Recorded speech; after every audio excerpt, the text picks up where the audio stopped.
or where we take on a personal challenge that feels risky because you feel vulnerable. In this moment, we're going to conclude with these, which are not fake knives by any stretch of the imagination. You can inspect these, look at them carefully. There's actually a jagged edge on each one, grinders, which we use to keep these sharp. So we are going to increase the element of risk in our program. And while Philip just demonstrated a moment ago one object for one apparatus for balancing, I also wanted to bring back my old friend. Oh my God. The 6-foot unicycle. Ladies and gentlemen, this is a great illustration for what I'm talking about, for being off balance on purpose. Now I know that seems strange to some of you, or say, no, life balance is what it's all about. Really, it's not about trying to achieve life balance. You must be off balance in order to learn, in order to grow, in order to change, in order to move forward, in order to serve your customers, or care for your people, or to love your family. We need to be invested in what matters most, not trying to spread ourselves so thin that everyone is satisfied. So it's about choosing that direction, choosing that true north. As I jump on top of this thing, I'm going to illustrate that for you. Go ahead. How you doing? Uh-oh. Tell you what, we're going to move right through here. Watch your chairs, if you would. As I go over this cable, and then over this cable. How you doing in the back here in the cheap seats? I know some of you are hiding behind the posts. How you doing? Good to see you guys back there. Again, the first time I ever tried this, I learned a lot about balance extremely quickly. How about a roll right through here? Can we get this going? Yeah? I feel like Moses. The first time I ever tried it. So that's what happened when we started trying We should stand up one second, real quick. There you go. Just let me use your shoulder as I get back on top. It was my fault, sir. I took your chair, so sorry about that. All right, here we go.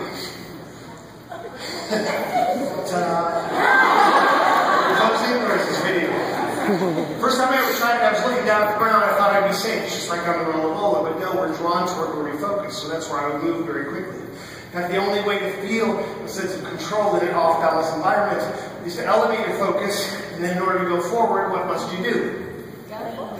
You lean forward, you start falling. It's scary. But unless you feel that sense of leaning forward or moving into uncertainty, you don't feel that sense of growth. If I'm apprehensive about trying something new, I may start going back. Or maybe I'm just going to stay where I am because I'm already successful. This is called idling. Idling, because you're literally going forward and then backward to stop yourself. Truly, there's no such thing as perfect balance. There's no such thing as standing still, because energy is always flowing through you, your thoughts, your actions, and your interactions with others. And so that's what we're going to do right now, is we're going to channel our energy toward a kind of summary experience to recap everything that we talked about. You ready, sir? We got it. Coming back to the stage, over the line, and back. And we... Yeah.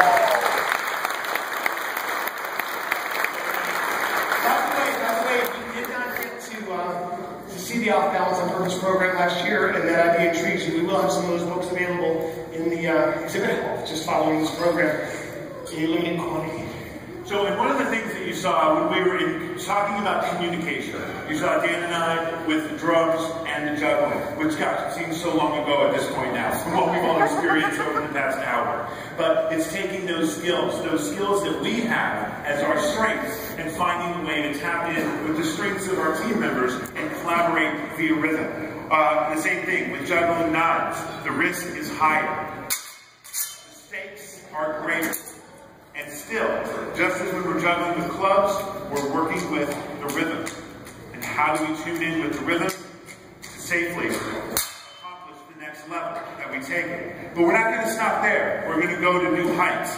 So what I propose I will do is I'm going to be juggling these 3 knives, inspired by my main man Damon over here. And I'm going to take the knives onto the roller bowler, and I will juggle these 3 knives on the roller bowler. That sounds pretty good, Philip.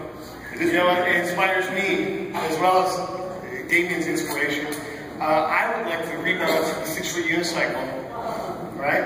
And then you can hand me those 3 knives. I will juggle them on top of here.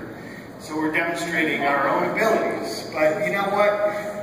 If it's really about communication and collaboration and trust, we can't just throw these things at ourselves. We have to throw them at each other. Correct? And catch them from each other. We have to catch them. We have to catch them. Or at least avoid them. And not just catch them, but catch the wood part. That's a good clarification there, getting a specific goal in place. And while we're throwing them at each other, I think it really exemplifies trust in your teammate. That's true. Dan and I have worked together for a long time, and we still need to be very crisp and aware of each other when we're throwing knives at each other. It's not something that you can just kind of do automatically or on autopilot. It's something that really requires, especially when you live on different coasts and rarely practice. Truth. You hand me the knives? All right. Thank you. All right. And then, in order for Dan and I's timing to be precise, specific, and in tune, we have to rely on the rhythm of our patterns. My tempo needs to be the same as Dan's tempo. So when my machete goes flying across the air to Dan, I'm ready in my pattern to receive the machete he is tossing to my hand. You want to start with a practice throw? Or start by juggling ourselves? Yeah, start with a quick juggle, quick self. And get the tempo. You should see it from this side. It's really cool. Good. Okay. Well, you got sweet luck. Okay, practice throw here. Again, much like it was Ronnie. Yeah, Ronnie, I'm placing the target here. Catch the wood. Ready? Coming back to Dan. And it's a different focus. We need to stay on target, even though our balances are changing. How's that? Pretty good. Wait a second. This is a situation where pretty good might not be good enough. And feedback from your team is very vital. You need to hear and respond to it. Slightly high, but I think that was just your excitement. I think it'll all even out. Okay. My problem is when you start throwing them to the inside. And I'm like, out here, monkey-like grip over here, it's fine. Yeah. You ready? Tune in, fellas. I trust you. Ready? 5.